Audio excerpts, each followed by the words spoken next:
Today guys, I would like to show you the best small guard build in NBA 2K25. Since Community Day, the creators have been saying that small guards are now the meta, they're the demigods, and truly, with this build that they have made, they are. So yeah, just to give some disclaimers, this build has in mind that you can at least attain 5 cap breakers, and you not being able to earn that 5 cap breakers, that will not be the reason why you cannot make this build. It just makes this build from a very good build to a insane build. So like I said, even if you don't get that 5 cap breakers, you can still make this build. It's still very good. But if you are able to earn at least 5 cap breakers, you're going to make this build insane.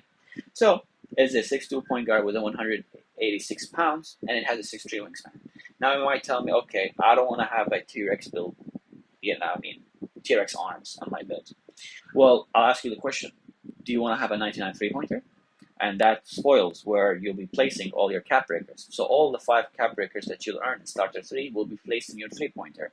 Because when you do that, you're able to increase it from 94 to 99, which means that you're able to have a legend badge in every shooting badge this year. So yeah, that is why you have a 6'3" wingspan. So you have a 70 close shot, which is not something said specifically. It is rather made because of other stats that you've been increasing. Then we have a 88 driving layup, which gives you a gold float game. And the creators from Community Day been saying that the floaters are still meta in this game. So by having an 88 driving layup, you'd have a gold float game. You'd also have the opportunity to have some very good layup packages generally. Then you have an 85 driving dunk with a 65 vertical. Now you might tell me this build does not even be eligible to have contact dunks. But for the sake of me saying that this is an all-around, very well demigod build, this build gotta have some driving dunk. But this is definitely a place where you could tweak, where if you're not really interested in having just quick drops or just some good, decent layup, dunk packages, then you could definitely decrease the driving dunk to maybe a 70 or like a 60 and put that all into pass accuracy, for example, or even improve your defense or your speed.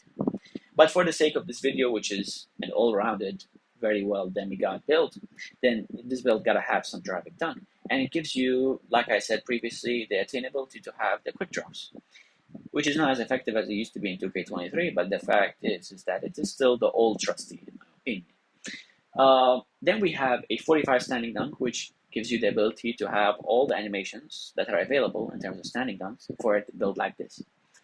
Then we have a 84 mid-range, a 94 three-pointer, and a 69 free throw. Like I said before, you're going to be placing all your cap breakers that you earn in starter 3 into your three-pointer. Because once you do that, you're able to have all your badges in legend tier, basically. And even without you having these cap breakers, still a 94 three-pointer is insanely high.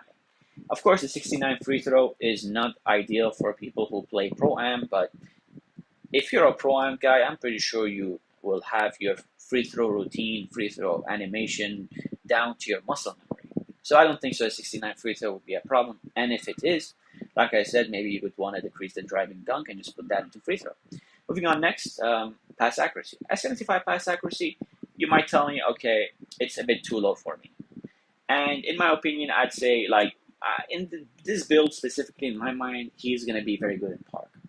So a 75 pass accuracy, in my opinion, is very good because, I'm expecting you not to be taking some insanely dumb decisions when taking shots that causes you to pass out the dribble. You know what I mean? So a 75 pass accuracy can give you, decent, can make you pass in life. A silver dimer, a silver break starter, what more can you ask for? Then you have a 92 ball handle. Generally, most of the good dribble animations in the game just requires you a 92 ball handle. And of course, if later on in the year there is an insane dribbling animation that require a high ball handle, maybe you'd want to put those cap breakers in the ball handle for you to be eligible for those dribbling animations. But generally, day one in this game, the De'Aaron Foxes, the Trae Youngs, they're all available among the 92 ball handle dribbling. The badges that you'll be able to earn through that is Silver Ankle Assassin. Now that might be a bit too low, but I'll be honest, I've been playing this game for like 3-4 hours, and the amount of ankle breakers that I have seen, like the amount of it happening, is way more than 2K24 as a whole in the only 3 hours I've been playing this game. So ankle breakers are back. You'd have gold handles for days, a silver strong handle, a gold unpluckable. And of course, these badges could become Hall of Fame or gold by you placing your later on cap breakers onto it. Then you'd have an 86 speed with ball. Now, you might ask me why specifically 86. It is because it gives you the ability to have a gold lightning launch.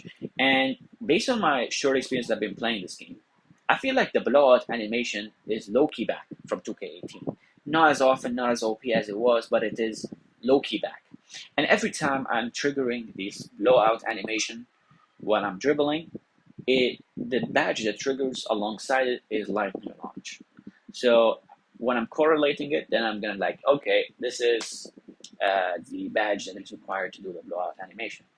Moving on next, you'd have a 46 interior defense, which just comes when you have a very high perimeter defense, and moves on next to having a 90 perimeter defense, which gives you the ability to have silver challenger, silver on-ball menace, gold pick dodger, and a Hall of Fame off-ball pest.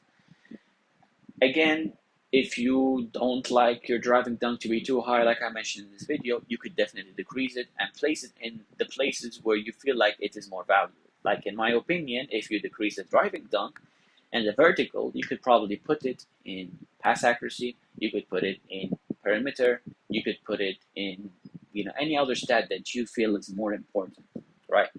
And then you'd have a 91 steal. A 91 steal gives you the ability to have gold glove and gold interceptor. And one thing this year is that for sure the requirements to get these stealing badges are a bit cheaper, especially on the bronze and silver side. And if you want also, you could have place 5 cap breakers into steals, and you can have a Hall of Fame glove and a Hall of Fame interceptor. That's if you want to do that. But in my opinion, for the sake of fun, for the sake of just being OP as fuck, you'd want to just place it in three-pointer. And later on in the game, if you have a high rep and earn other cap breakers, I feel like the next best move after three-pointers, you could place it into steal or perimeter defense. Then you'd have a 45 block. I just placed it there because it is very cheap to have a block, and having I'm not going to say respectable, but just a block that exists in terms of its stats gives you the ability to contest stuff better, basically. You know what I mean?